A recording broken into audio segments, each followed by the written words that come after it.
All. അപ്പോൾ അതായത് ഷിറ്റുൻ്റെ play സ്കൂളിലൊരു Christmas party ഉണ്ടായിരുന്നു ഇന്ന്. അപ്പോൾ അതിന് പ്രകാരം അവരൊരു ചെറിയ ഗിഫ്റ്റ് ഹാമ്പർ കൊടുത്തതാണ് എല്ലാ പിള്ളേർക്കും.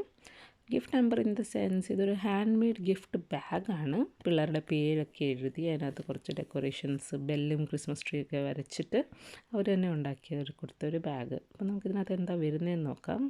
ആദ്യം തന്നെ ഒരു കാർഡ്, റെയിൻഡിയറിൻ്റെ നല്ല ഡ്രോയിങ് വരച്ച് കണ്ണും മൂക്കും ഒക്കെ കൊടുത്ത് മേരി ക്രിസ്മസ് എന്നൊക്കെ എഴുതി നല്ലപോലെ ഡെക്കറേറ്റ് ചെയ്ത് ഒരു ഹാൻഡ് മെയ്ഡ് കാർഡ്. നമുക്ക് മെമ്മറി ആയിട്ടൊക്കെ സൂക്ഷിക്കാൻ എനിക്ക് നല്ല അടിപൊളിയായിട്ട് തോന്നി. ഇതിനകത്ത് അവർ എഴുതിയേക്കുന്ന ഒരു ചെറിയ പോയമാണോ സോങ്ങാണോ എന്തോന്ന് എനിക്കറിയത്തില്ല. എന്നൊരു സംഭവം അവർ അതിനകത്ത് എഴുതി വെച്ചിട്ടുണ്ട്. ലവ് ഫ്രം നിഹാനയുടെ വക ഒരു കാർഡെന്നും പറഞ്ഞുകൊണ്ടാണ് ഇത് ടീച്ചർമാർ തന്നെ ഉണ്ടാക്കിയതാണ്. ബട്ട് എനിവേ ഇതെനിക്ക് ഒരുപാട് ഇഷ്ടപ്പെട്ടു. മെമ്മറി ആയിട്ടൊക്കെ സൂക്ഷിക്കാൻ നല്ല ഒരു യൂസ്ഫുൾ സംഭവമാണ്. അതവിടെ ഇരിക്കട്ടെ. അടുത്തതായിട്ട് വരുന്നതാണ് സ്നോമാൻ. ഒരു കാർഡിനകത്ത് അവർ സ്നോമാൻ അല്ല, ഒരു സ്നോ വുമൻ ആണെന്ന് തോന്നുന്നു കണ്ടിട്ട്. അപ്പോൾ അതും അവർ വരച്ചൊട്ടിച്ച് വെച്ചിട്ടുണ്ട്. പിന്നെ വരുന്നതാണ് ഈ സംഭവം. ഇതെന്താണെന്ന് എനിക്കൊന്നും മനസ്സിലായില്ലായിരുന്നു ആദ്യം. ഇത് ഒരു പേപ്പർ പ്ലേറ്റ് മടക്കി അവർ കളറടിച്ച് ഡെക്കറേറ്റ് ചെയ്തൊരു സംഭവമാണ്. അതിനകത്ത് വരുന്ന ഈ സാധനമാണ് എന്നെ ഫുൾ കൺഫ്യൂസ് ആക്കിയത്. എന്തിന് തന്നതെന്ന് എനിക്കറിയത്തില്ല. കുറച്ച് ഓട്സും പയറും പഴുപ്പും ഒക്കെ ഉണ്ട്. ഇത് പിള്ളേർക്ക് കുറുക്ക് കൊടുക്കാനാണെന്നാണ് ഞാൻ ആദ്യം വിചാരിച്ചത്. പിന്നെ അപ്പുറത്തെ ടുട്ടുമോളാണ് പറഞ്ഞ് ചേച്ചി ഇത് റെയിൻഡിയറിൻ്റെ ഫുഡാണെന്ന്.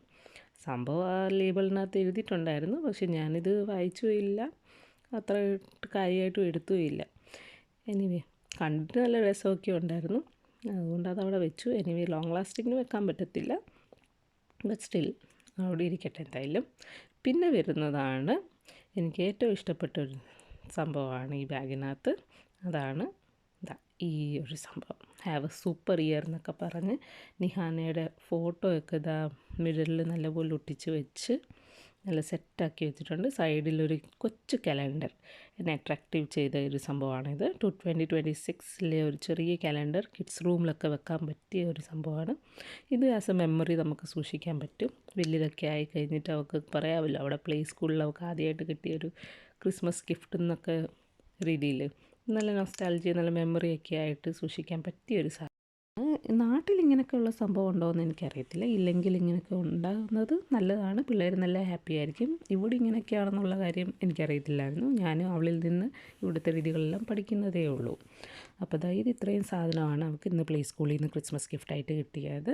അപ്പോൾ എല്ലാവർക്കും ഇഷ്ടപ്പെട്ടെന്ന് വിചാരിക്കുന്നു. അപ്പോൾ അടുത്ത വീഡിയോ കാണുന്നിടം വരെ സ്റ്റേ ട്യൂൺ. Bye bye.